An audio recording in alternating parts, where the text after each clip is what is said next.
From the moment our great president announced that he would run to serve our country, the shadow force has done everything in its power to change what God had set forth. With a government that had covertly been tainted over the years, an outsider was chosen to change the game and begin a movement to remove this disease, give the people back what had been taken from them, and preserve the rights given to us by God. Many men have tried to make this change in the past and were removed in one way or the other. However, this time, the game was known, and this war had been planned long before 2015. With the media well in the pocket of the antagonist and almost every politician either in bed with or extorted by the enemy, our great president still managed not only to win the election, but to fulfill more than just what he had promised the American people. But what most do not realize is what he is accomplishing outside of the public view. This will truly be his greatest achievements, and what will change our lives and history in ways that we never realized possible. He will be victorious in a centuries-long war between darkness and light that very few even knew existed. Although many days appear like a total defeat to the American patriot and the patriots around the world, President Trump maintains the confidence of a man that won the war, and that is because he already has. To make it easier to see what's happening, you must first understand how Trump operates, which moves straight out of Sun Tzu's Art of War. Every move the president has made, no matter how random it seems, is calculated to the smallest detail. His methods become more apparent once you understand the strategies, and here are just a few. Before you enter a war, you must first be confident of your abilities, and you must learn your enemy intimately. Being a businessman and not a politician, Trump was able to walk amongst the snakes for decades under the radar, learning their Alinsky-inspired playbooks, the financial systems that they used to indebt and control the population, and observe the many ways that people's money was being used to fund globalist conquest and line the pockets of those conspiring. Trump did this while maintaining the admiration and respect of all, until the day the elite realized he was the lion that was about to devour them. Victorious winners win first, and then go to war, and Trump had this war won before he even entered the battlefield in 2016. Great leaders have already calculated possible casualties, and have heroes like Seth Rich, Julian Assange, and General Flynn who are willing to lose their battle in order to expose the enemy, their intentions, so that we can win the war. Trump has gained his warriors by treating people as his sons and daughters, fulfilling his promises, which is why they will now follow to the deepest valleys behind a leader whose actions far exceeded his words.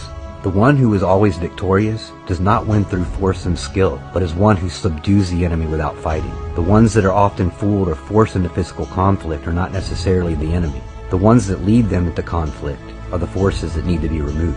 Like with Saudi Arabia, North Korea, China, and Iran, you show your agitator that they have nothing to gain by attacking you. You will diminish their enthusiasm to do so. You inspire the country's people by reminding them of the power they have over their leaders, by reminding those leaders who really has the power.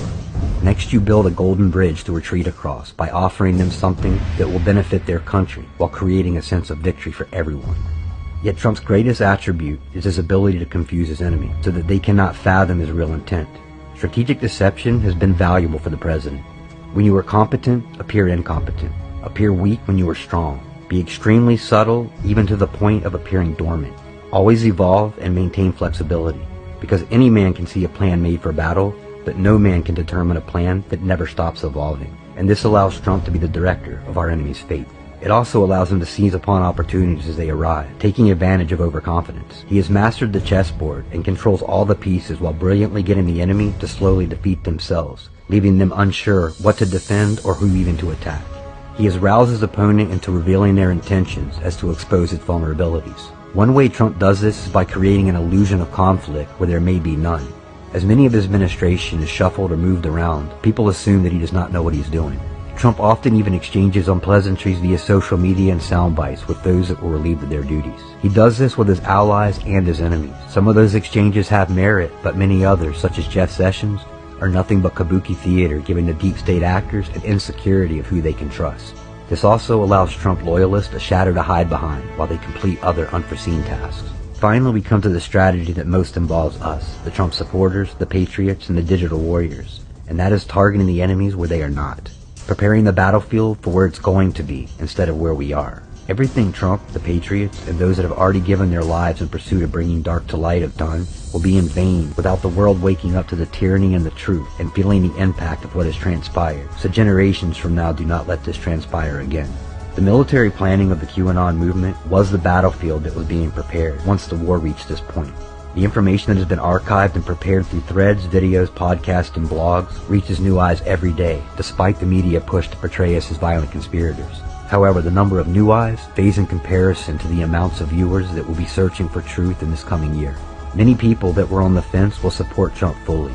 Even those that stand firm in resistance now will be forced to see the truth and will stand by Trump's side in the end. All that will be left in resistance will be those that are guilty and those whose hearts are filled with hate and contempt. When this time comes, those that have spit on us and called us names will finally see the love us deplorables really have for the people. All people. They will see that our fists aren't clenched, but our arms will be open.